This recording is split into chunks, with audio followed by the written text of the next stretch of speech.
What's up, y'all? It's Mir. I'm back with another video today, man.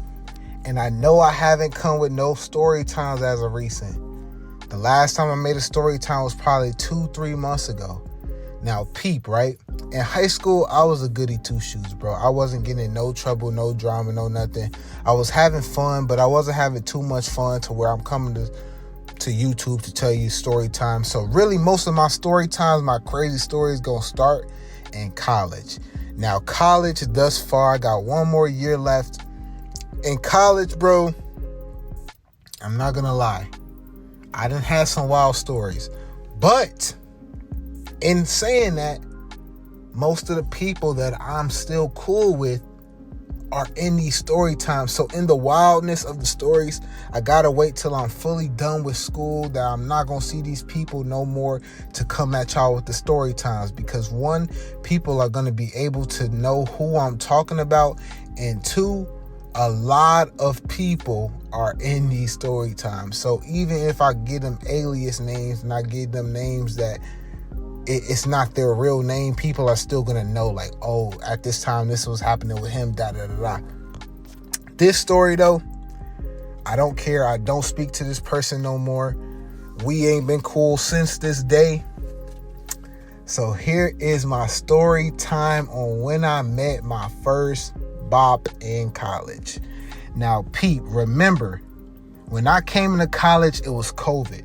COVID was huge. People was not going outside their crib, right? So the beginning of COVID was my senior year of high school. I know I'm unk. My senior year of high school, I didn't have a graduation, blah, blah, blah. I didn't have prom, none of that stuff. That happens. Then I have freshman year of college. Freshman year of college, when I go in, nothing happens throughout that whole year. So when I came into college, I didn't do nothing that freshman year at all. So after my freshman year, I was like, it's a time for a change. I'm going in, I'm doing whatever I want my sophomore year, right? Sophomore year hits. This is when I start really messing with the shorties in college. My freshman year, I was inside. Sophomore year comes, boom. Now I'm trying to go crazy because my whole freshman year, I couldn't do nothing. I didn't do nothing. I lost about 65 pounds going into sophomore year. So I'm feeling like I'm that guy. I'm feeling like I'm that dude. No, I'm not even going to front. Like, I definitely felt like I was one of them top dudes going in, you know. I go to a PWI, so I feel like I'm one of those top black dudes that you gonna want to mess with, bro. That's just my mindset at the time. I'm stupid at this time, right? I'm still like, what, 18? I mean, I ain't that much older than what I am now, but I'm a little bit older now. So, peep, right? I'm looking for shorties. I'm not really finding the ones I like because I go to a PWI. I'm not really into white girls for real. I know that's shocking, a black dude not into white girls, but I ain't really into the white girls like that for real. So, I'm chilling off them, right? So, I go ask my homie, I ask my roommate, I'm like, yo, where can I find shorties for real that I like? So I'm looking for black girls, I'm looking for all types, right? He tells me about Tinder. Now look, up to this point in my life, I'm thinking Tinder is for people who have no other choice but to find dating apps, bro. I'm 19, I'm on Tinder. What am I on Tinder for when I'm 19 years old, bro? What am I looking for? I'm not looking for nothing, bro. I'm not looking for nothing. So when I get on Tinder, I'm like, it's no reason for me to be on here. I feel kind of embarrassed because I'm on here, but I get on there, right? Boom, the first day, my stuff blowing up. I'm getting 10 to 15 likes a day. I'm seeing girls on there, but they not my type, bro. They still not my type. They're bots. They're beat for sure. They're ugly for sure. But then I come across this one girl specifically. Let's give her the alias of Stephanie, right? So I meet Stephanie. Mind you, I told you I'm not messing with nothing that I don't like, right? I ain't gonna say what race she was, bro. But let's just say it's not what I usually am gonna go after. I'm never going after it again. I did it that one time because she really looked good to me. So I'm talking to her, I'm texting her. We going weeks texting, right? Now I'm thinking in my mind like, bro, you're on Tinder. You are an official BOP. Like, it's no way you're not a BOP. Like, you're giving it up quick. Why am I texting you for weeks on end to get a link? But I'm like, maybe she's a nice girl. Maybe she want to take things slow. I could take things slow, bro. I'm not getting no other play. Up to this point, I ain't got no other play. So I'm like, all right, that's fine with me. I could text as long as in the end, I'm going to link with this girl eventually. This is what my dumb version mind is thinking at the time. So a couple weeks go past. Finally, one random night, I'm at the dining center, right? I'm at the dining center. She hit me. She like, yo, can I come over? I'm stressed out. Bro. Immediately, I run to the crib. Yes, you can come over tonight. This is my opportunity, bro. I've been texting this girl for weeks. The conversation's been cool. It's been good. She's been cool. I done deleted Tinder at this point because I'm like, I done found a one. I ain't trying to really go crazy. As long as I got one, I feel like I'm straight, right? Wrong way to think at that time, but I'm feeling like I'm straight.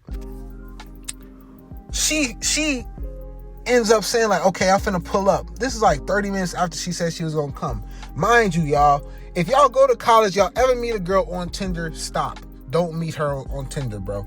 I promise you're going to regret that, bro, because it's really no positives, gang. Like, it's no positives to meet nobody on Tinder, bro. That just means that they too thirsty to get it cracking, bro. And even if that's what you want to do, at least be careful with it. So she come, we link. She kind of standoffish at first, and then boom, we get to it, right? So we get to kissing and doing all that extra stuff, and then all abruptly, something in my mind was like, yo, Jameer, stop. And this is the first time that this is happening to me, because if I feel like I'm on go, I'm ready to do it. Like, I'm ready to go do what I came here to do, what she came here to do. Something told me to stop, right? So when I stopped, she was like, what's wrong? We had been watching a movie. We was caked up. We was chilling. I was like, I don't know. But I think it's time to go. I told her, I think it's time to go. And back in my mind now, I'm like, bro, why would I tell her that? Like, why did I tell her that? I told her, like, I think it's time to go, bro. She was standoffish, but then once we start getting into it, bro, she felt like she was a little too experienced for me. So I'm like, bro, why is she so experienced, bro? And one thing that you guys got to know, you never want to deal with a girl too freaked out. The definition of too freaked out is she done had too many different experiences with dudes to the point where it's no return. She's officially too freaked out. It's like if you get bit by a zombie in a zombie movie, how you become a zombie. Once you done had too many encounters with too many men, she's too freaked out. It's no return. She's a bop forever. She could never return from being a bop. I could tell she was too freaked out, so my freaked out triggers went off.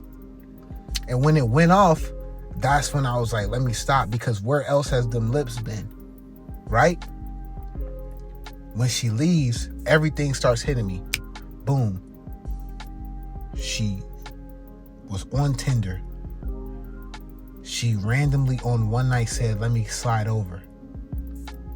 She knew everything that she was doing. She knew how to do everything in the bed. How did I miss these things?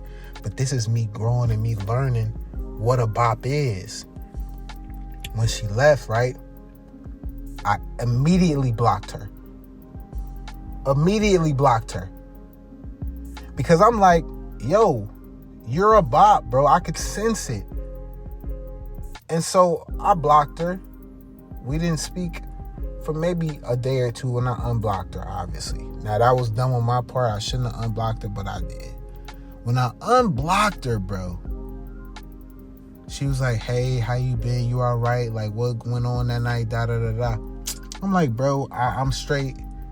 We cool. When we linking again? She like, oh, we can hang out this day.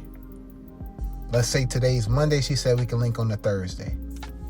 That Tuesday, I go to the dining center, right? I see her sitting with one of my homies. When I see her sitting with one of my homies, I knew it was over with. I knew I was done because I knew my homie, he hit everything living. So when I knew he hit everything living and he was sitting with her, I knew he hit that one. Once he left, me and him talked about it. He said 3 of our other homies were talking to her. After that point, I blocked her, bro. All of my homies, 4 of my homies cracked that girl. And I didn't. And I'm glad I didn't, but I kissed her though, bro. What else were they doing with her? I know they got the head. I didn't get that either. I kissed her, bro. Did I kiss my other 4 homies, bro? How does that work? I don't know. When did they do that with her? I don't know. Where did she come from when she said she was coming over? Was she with one of them the day before? That same day, a couple minutes before? I don't know. And that's when I deleted Tinder forever, and I never been back on again. So more of the story, y'all. Don't get on Tinder. Don't mess with bops in college. You're going to regret it. And if you do, don't kiss them, bro. That's from my eyes to yours, y'all. That story actually just pissed me off. I'll talk to y'all in the next one, man.